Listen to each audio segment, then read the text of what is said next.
दोस्तों नमस्कार। मैं नाथ सुनांचली कथा कहानी और उपन्यास के संग के साथ पुनः हाजिर हूँ। दोस्तों इस समय हम लोग सुन रहे हैं प्रेमचंद की लिखी हुई कुछ श्रेष्ठ कहानियों का वाचन। इस कड़ी में आज लीजिए सुनिए एक और कहानी रामलीला का वाचन मेरे अर्थात नाथ सुनांचली के स्वर में। इधर एक मुद्दत से रामलीला देखने नहीं गया। बंदरों के भद्दे चेहरे लगाए, आधी टांगों का पाजामा और काले रंग का ऊंचा कुर्ता पहने आदमियों को दौड़ते हु करते देखकर अब हंसी आती है, मजा नहीं आता। काशी की लीला जगत विख्यात है, सुना है लोग दूर दूर से देखने आते हैं। मैं भी बड़े शौक से गया, पर मुझे वहाँ की लीला और किसी वज्र देहात की लीला में कोई अंतर दिखाई न दिया। हाँ, रामनगर की लीला में कुछ साज सामान अच्छे हैं। राक्षसों और बंदरों के चेहरे पीतल के हैं, गदाएं भी पीतल की हैं। कदाचित बनवासी भ्राताओं के मुकुट सच्चे काम के हों, लेकिन साज सामान के सिवा वहां भी वही हु के सिवा और कुछ नहीं। फिर भी लाखों आदमियों की भीड़ लगी रहती है। लेकिन एक जमाना वह था जब मुझे भी रामलीला में आनंद आता था। आनंद तो बहुत हल्का सा शब्द है, वह आनंद उन्माद से कम न था।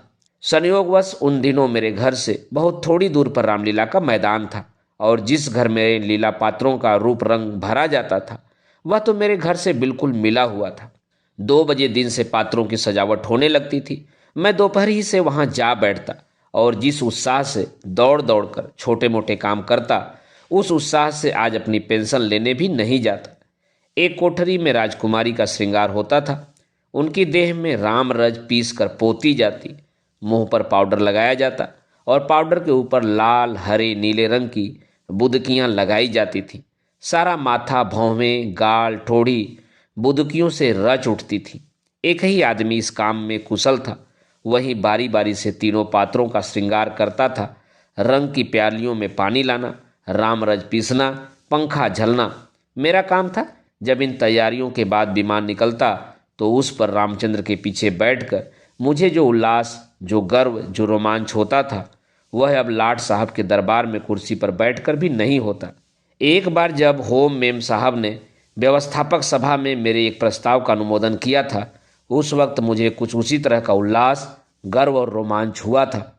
हाँ, एक बार जब मेरा ज्येष्ठ पुत्र नायब तहसीलदारी में नामजद हुआ, तभी ऐसी ही तरंगें मन में उठी थी। पर इनमें और उस बाल विह्वलता में बड़ा अंतर है। तब ऐसा मालूम होता था कि मैं स्वर्ग में बैठा हूँ। निषाद नौका लीला का दिन था। मैं 2-4 लड़कों के बहकाने में आकर गुल्ली डंडा खेलने लगा था। आज श्रृंगार देखने न गया। विमान भी निकला, पर मैंने खेलना न छोड़ा। मुझे अपना दाव लेना था। अपना दाव छोड़ने के लिए उससे कहीं बढ़कर आत्मत्याग की जरूरत थी, जितना मैं कर सकता था। अगर दाव देना होता तो मैं कब का भाग खड़ा होता, लेकिन पदाने में कुछ और ही बात होती है। खैर, दाव पूरा हुआ। अगर मैं चाहता तो धांधली करके 10-5 मिनट और पदा सकता था। इसकी काफ़ी गुंजाइश थी, लेकिन अब इसका मौका न था। मैं सीधे नाले की तरफ दौड़ा। विमान जल तट पर पहुंच चुका था। मैंने दूर से देखा, मल्लाह किश्ती लिए आ रहा है। दौड़ा, लेकिन आदमियों की भीड़ में दौड़ना कठिन था। आखिर जब मैं भीड़ हटाता, प्राण प्राण से आगे बढ़ता, घाट पर पहुंचा तो निषाद अपनी नौका खोल चुका था। रामचंद्र पर मेरी कितनी श्रद्धा थी।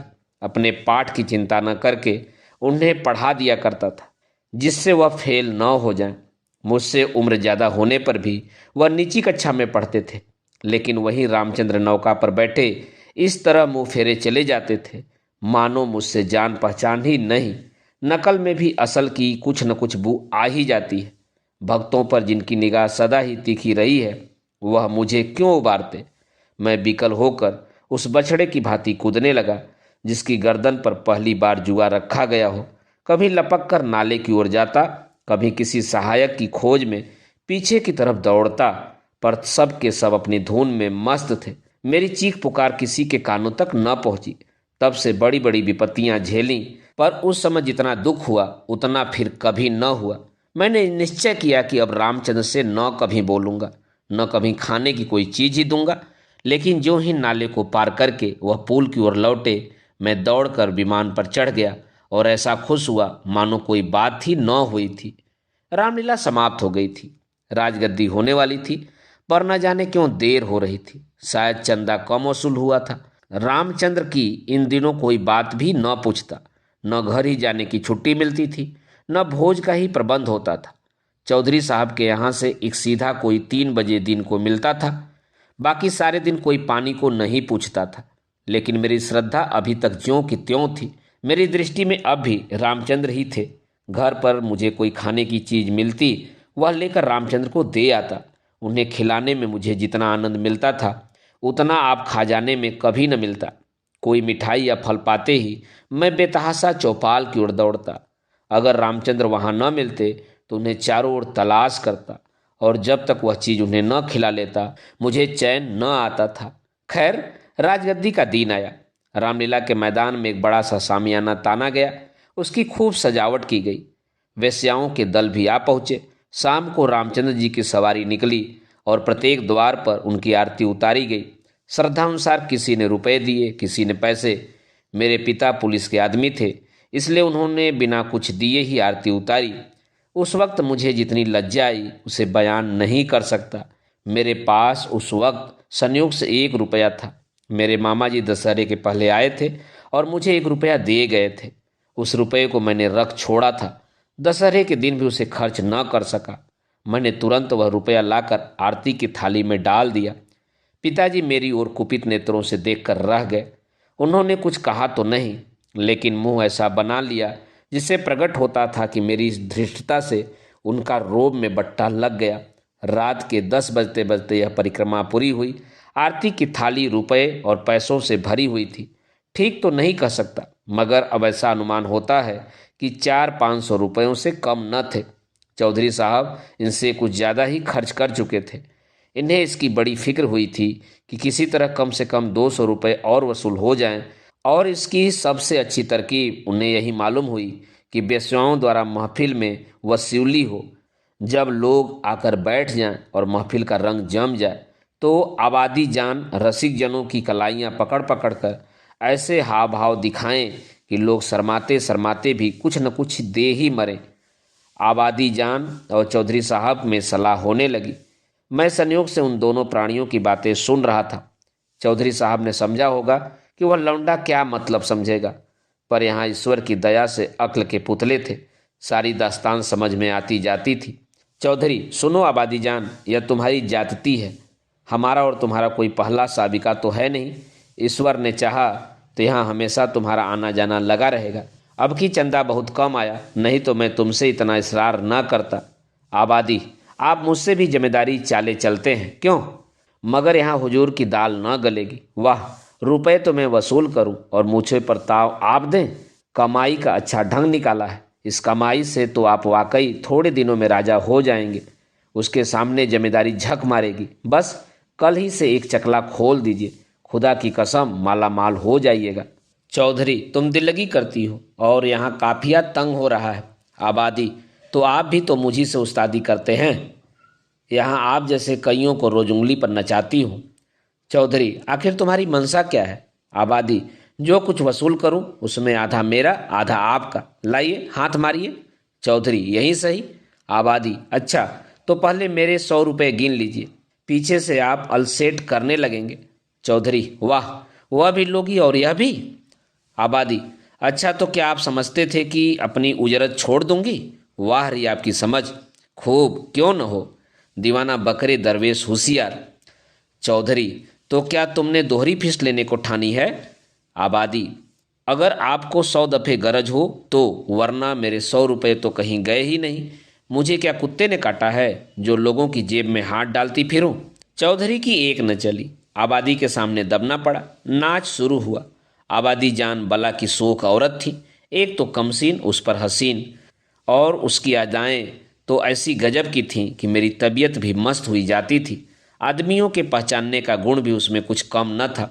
जिसके सामने बैठ गई उससे कुछ न कुछ ले ही लिया। 5 रुपए से कम तो शायद ही किसी ने दिए हों।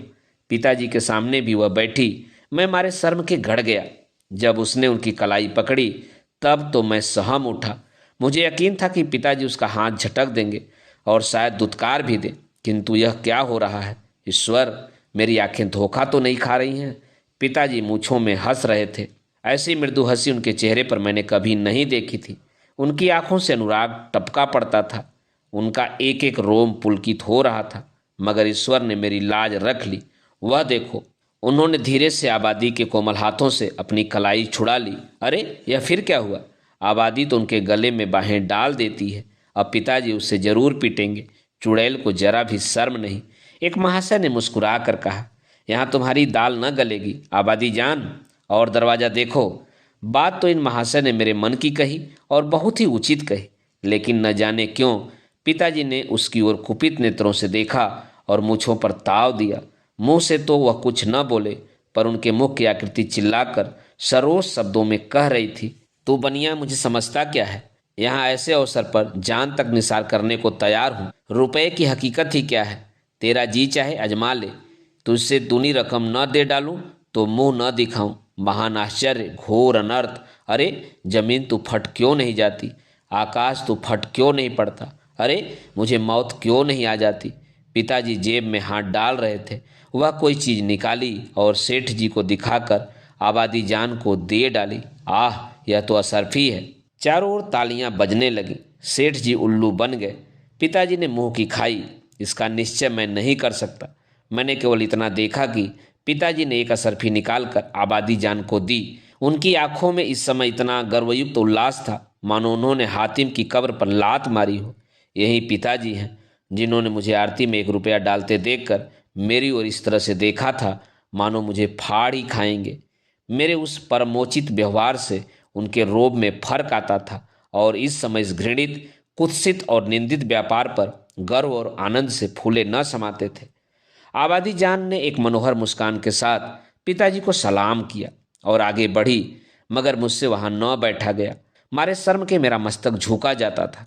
अगर मेरी आंखों देखी बात न होती तो मुझे इस पर कभी एतबार न होता। मैं बाहर जो कुछ देखता सुनता था उसकी रिपोर्ट अम्मा से जरूर करता था, पर इस मामले को मैंने उनसे छिपा रखा था। मैं जानता था उन्हें यह बात सुनकर बड़ा दुख होगा। रात भर गाना होता रहा। तबले की धमक मेरे कानों में आ रही थी। जी चाहता था चल के देखूं, पर साहस न होता था। मैं किसी को मुंह कैसे दिखाऊंगा? कहीं किसी ने पिता का जिक्र छेड़ दिया तो मैं क्या करूंगा? प्रातःकाल रामचंद्र जी की विदाई होने वाली थी। मैं चारपाई से उठते ही आंखें मलता हुआ चौपाल की ओर भागा। डर रहा था कि कहीं रामचंद्र चले न गए हों। पहुंचा तो देखा तवायफों की सवारियां जाने को तैयार हैं। 20 आदमी हसरतनाक मुख बनाए उन्हें घेरे खड़े हैं। मैंने उनकी ओर आंख तक न उठाई, सीधा रामचंद्र के पास पहुंचा।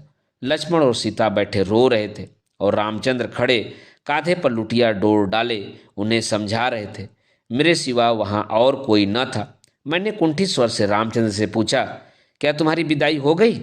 रामचंद्र, हाँ हो तो गई। हमारी विदाई ही क्या, चौधरी साहब ने कह दिया जाओ चले जाते हैं। क्या रुपया और कपड़े नहीं मिले? अभी नहीं मिले। चौधरी साहब कहते हैं इस वक्त बचत में रुपए नहीं हैं, फिर आकर ले जाना। कुछ नहीं मिला? 1 पैसा भी नहीं। कहते हैं कुछ बचत नहीं हुई। मैंने सोचा था कुछ रुपए मिल जाएंगे तो पढ़ने की किताबें ले लूँगा, सो कुछ न मिला। राह खर्च भी न दिया। कहते हैं कौन दूर है, पैदल चले जाओ। मुझे ऐसा क्रोध आया कि चलकर चौधरी को खूब आड़े हाथों लूँ। बेस्यालों के लिए रुपए, सवारियाँ सब कुछ हैं, पर बेचारे रामचंद्र और उनके साथियों के लिए कुछ भी नहीं। जिन लोगों ने रात को आबादी जान पर 10-10, 20-20 रुपए न्यौछावर किए थे, उनके पास क्या इनके लिए 2-2, 4-4 आने पैसे भी नहीं? पिताजी ने भी आबादी जान को एक असरफी दी थी।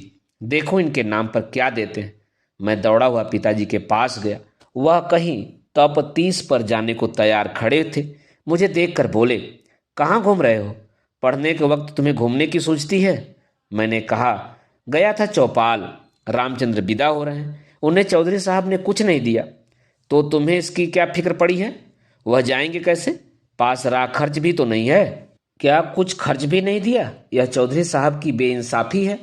आप अगर 2 रुपया दे दें तो मैं उन्हें दे आऊं, इतने में शायद वह घर पहुंच जाएं।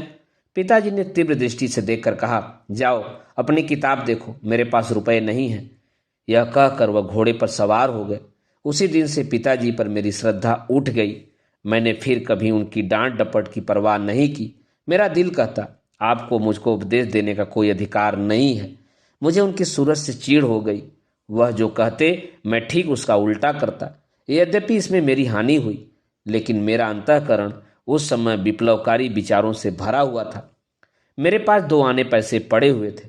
मैंने पैसे उठा लिए और जाकर शर्माते शर्माते रामचंद्र को दे दिए। उन पैसों को देखकर रामचंद्र को जितना हर्ष हुआ वह मेरे लिए आशातीत था। टूट पड़े, मानो प्यासे को पानी मिल गया। यही 2 आने पैसे लेकर तीनों मूर्तियां विदा हुई। केवल मैं ही उनके साथ कस्बे के बाहर तक पहुंचाने आया।